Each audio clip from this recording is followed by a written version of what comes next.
Hi folks, and welcome back to the channel.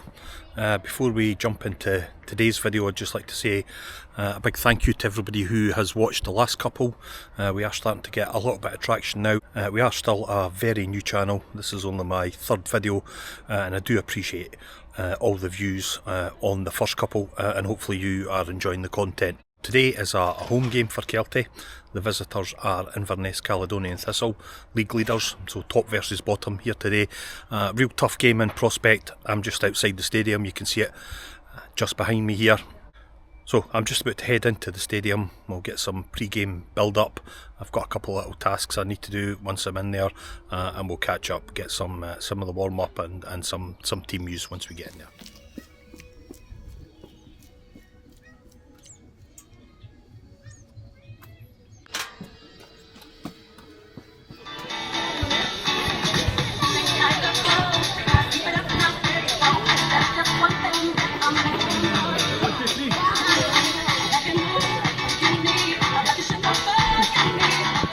Hi guys, so we're here, we've got about 10-15 minutes just before kick-off. I've just had the team line up. Looks exactly the same side starting 11 as last week, so that'll be Kyle Gourley in goal, it'll be Brodie Patterson, Sam Fisher, Dylan Corr and Jack Bryden as the back four, be Alex Ferguson and Craig Clay as the two holding midfielders. It'll be Ross Cunningham probably sitting in that number 10 type of role, Luke McCarville and Lewis Moore and Innes Murray up top. So yeah, it looks pretty similar to last week. I think having had a wee think about it again, I think the team did pretty well last week, apart from losing that goal. Just watching the warm-ups here, maybe turn around here, see if you can see a wee bit of the warm-up over my shoulder. They're doing some shooting practice and certainly much needed for sure. So I think more of the same this week. Is going to be a much more difficult game. Obviously, Inverness are the league leaders, like I said, so they're going to be a tough side, a tough proposition for sure. Just looking at their lineup, we've got Alfie Bavidge starting for them again. Bavidge was on loan here for a season, a couple of seasons ago, and he's every time we've come up against him, he's scored against us, so I'm a wee bit worried about that. Inverness will be full of confidence. They just had a semi-final win midweek, got them into the final of the KDM trophy, so they're obviously buzzing, and they're playing well just now, so it's going to be a really difficult game. I think Kelty probably just need to channel some of the energy they had when we played them up in Inverness in October, and started off with just watching some of the action going on over there. Ended up with a 2-2 draw after being 2-0 up early on in the first half. So if they can repeat that kind of form, then I think they can at least compete with Calais. I think that the first goal is really important. What we don't want to do is concede the first goal. We played them here on the first day of the season. They ended up winning 3-0, and it was pretty comfortable in the end. So yeah, we certainly didn't want that. I think the longer Kelty can hold on, maybe get that first goal, and it gives them a bit of a chance. I suppose the only other bit of team news, just looking over there, new sign-in who's just come in from Dunfermline on loan. As part of the cooperation agreements is Alistair Davidson. I don't know if you can see him just there, big lad just behind me. Another defender. I would have liked to have seen another attacker coming into the squad if at all possible, but yeah, we've done pretty well out of some of the loan agreements in recent years, so you know, if we can get the same sort of return from this guy, then another potential first team player at least for the remainder of the season. So I'm going to sign off just now. Like I say, we've got I make that just about 12 or 13 minutes to kick off now. I've got a couple of wee bits and pieces. I know the community club are going to be out doing their lap around the pitch and stuff like that, so I'll catch up with you again just before kick off, and we'll get ready to get on with the action. Number 17, Luke McConnell. Number 20, Dylan Corr. Number 26, Ross Cunningham. Number 35, Jack Bryden. Substitutes for Gil Hart. Number 21, Brian Harris. Number 2, Brian Boyce. Number 8, Brian Harris. Hi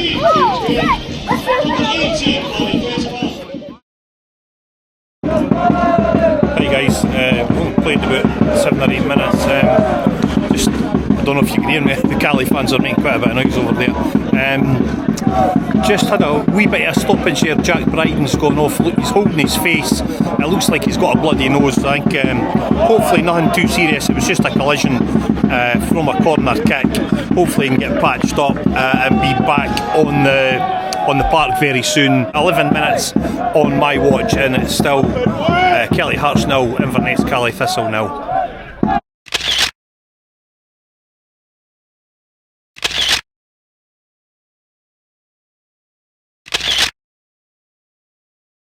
Hi folks, so that's half time here at New Central Park. Still 0-0, no goals in that first half. Not a classic first half if I'm going to be perfectly honest. Neither side really playing to their very, very best. And that's probably played into Kelty's hands maybe a little bit. Cali have had, I would say, most of the possession as you would probably expect from a team at the top of the league, but in terms of clear-cut chances, they've not had an awful lot. Kyle Gourley's had 1 or 2 saves to make, but the saves he has had to make has made them fairly comfortably. They've been fairly routine, so no heroics or anything like that needed from either goalkeeper, to be perfectly honest. Kelty's chances have been few and far between. They did have one from a free kick over on the right hand side, but well, I'm not saying they made a mess of it, but they certainly didn't cover themselves in glory. And in actual fact, they nearly got themselves caught out with a quick counter-attack. So, yeah, I would think probably Kelty will be fairly comfortable or fairly content with a half-time score of 0-0. I think there's probably more to come from Thistle. If I'm being honest, they've probably got another gear if they need it. Kelty, I think they just need to be a wee bit more clinical. Their best chance is probably going to come from a set piece, a corner or a free kick or something like that, and they really need to try and capitalise on that if they are going to take anything from this game at all. But yeah, I certainly think they've done okay in that first half without it being a classic of any description. So yeah, I think relatively happy with the half-time score here at New Central Park. Kelty Hearts 0, Inverness Thistle 0. Hi guys, I don't know if you can see just over my shoulder there some of the community club. Young kids there, I'm not quite sure which age group it is, but they're just having a wee penalty competition on the pitch at half-time there.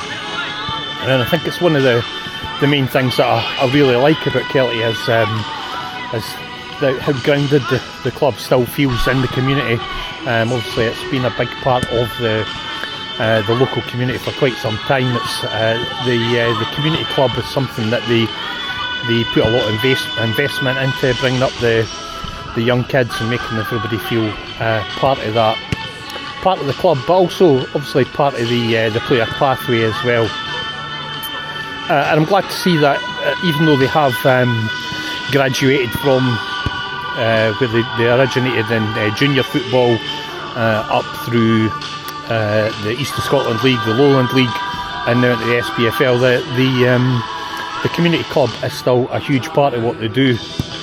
And there you see, a nice good penalty. So some of these kids, yes, you could be seeing some of these kids starting for the first time in a few years' time. I'm not quite sure, like I say, which age group these guys are, but it's really good that they still do these type of things, and they still give the kids a chance to feel part of the community, part of the team, and part of the match day. So yeah, nice wee touch from the Kelty Hearts Community Club.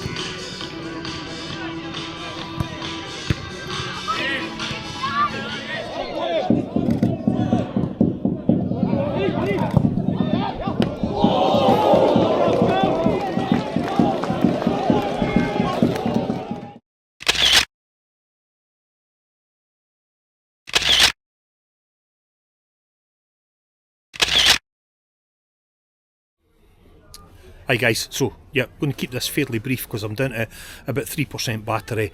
It's finished 0-0 here at New Central Park. Probably, on reflection, a decent point against the league leaders. Third draw on the bounce now, so at least a wee bit of stability there. Still think we need to start picking up wins, need to start getting 3 points on the board, but today I would think we would have probably taken that before the game, giving us the opportunity to keep that little bit of momentum going. I'm not quite sure what the results are in the other games. I know Cove were getting beat at half time, but things can change very, very quickly in this game. So I'm going to wrap it up just now. I will charge my battery and do another quick wrap up probably once I've found out all of the results.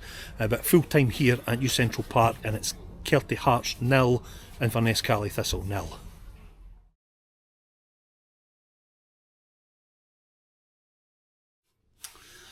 Hi folks, so that's me dried out a bit and got my battery back on 100%. So just a real quick recap now, I think, of the game that we just watched. I think 0-0 draw, probably a fair result in the end. Not a classic, I don't think. Certainly not a game that you'll be telling the grandkids about for years to come. I think certainly in the first half, Kelty did execute a game plan very well. They kept the park nice and tight. They defended quite a high line and just really denied Thistle any real space in the middle of the park. Second half, I thought Thistle came out really lively, on the front foot, and really they found another gear to try and gain the advantage. But again, Kelty, I thought at that point in time, they kept their nerve, they defended strong, and I think as the game went on, they started to pose a few threats of their own. Ultimately, I think what it came down to really was Kelty just didn't have any clinical finishers to be able to nick that chance. And I've got to say, Kyle Gourlay, I thought he did really, really well. Didn't have an awful lot to do in the first half. Any saves that he did have to make, he made them, and they were fairly routine. But in the second half, he did pull out one or two top-class saves to keep the scores level. So credit there. I think Man of the Match award went to Brodie Patterson, left back, but in reality it probably could have went to any of the Kelty back four, because they were really strong. Not kept an awful lot of clean sheets all season long, so I think they need to take a huge positive from that, especially against Thistle, who are the league's top goal scorers, and really, with the exception of one or two really good chances in that early part of the second half, I thought Kelty dealt with that attack very, very well.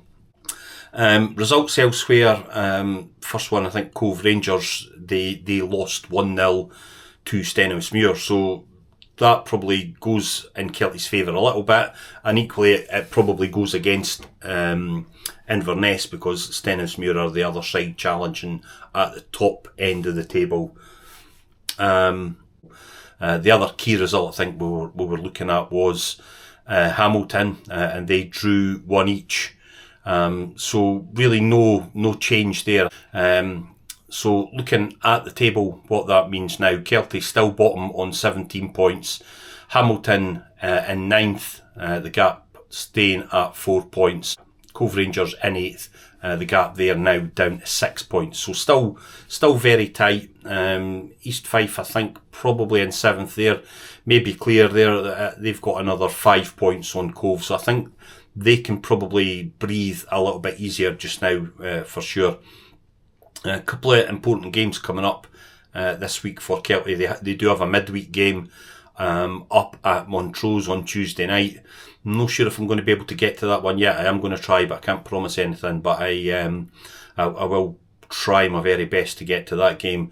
And then next Saturday is an away game to the Indodrill Stadium against Alloa Athletic. Always a tough place for Kelty to go to. They've always found it difficult going there. So yeah, another interesting week in prospect So for now, I'm just going to call it a day here for this video. But before I do, I'd just like to thank everybody again who's watched the first couple. And I did speak to a couple of people yesterday at the game. They were all very complimentary of the video, so I do appreciate all the feedback that I'm getting from you guys. This is a new channel, obviously, that I'm still trying to build, so if you would like to support me, you can do that by liking this video, by subscribing and hitting the notification bell. Your support is very much appreciated, and until the next time, thank you very much.